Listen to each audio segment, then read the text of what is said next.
L'enfer qui est actuellement en train de connaître Ter Stegen, il est prêté depuis le 20 janvier à Girona et là on apprend qu'il est blessé.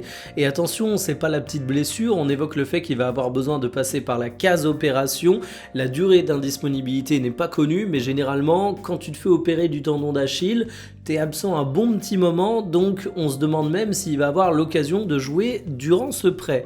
C'est dommage parce que finalement ce prêt c'était un peu la lumière au bout du tunnel, mais dans le bon sens du terme pour Ter Stegen. Il était très fortement relégué en arrière de la hiérarchie des gardiens au FC Barcelone. Il ne jouait pas et il sortait surtout d'une accumulation de blessures qui était stratosphérique. Regardez-moi ça.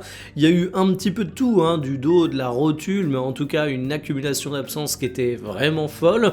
La perspective du mondial désormais s'éloigne pour Ter Stegen vu qu'il va avoir une belle absence, mais surtout je me demande de quoi va être fait l'avenir pour lui parce qu'il a 33 ans et finalement quand il va revenir au FC Barcelone à la fin de son prêt, il faudra trouver une solution parce qu'il est encore engagé jusqu'en 2028, mais il a plus sa place au sein du club.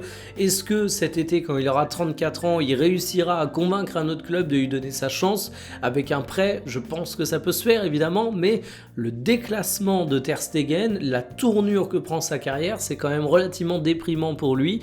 Je peux que avoir de la peine, c'est une épine dans le pied du FC Barcelone, mais clairement le joueur aurait aimé que ça tourne autrement, j'en doute pas.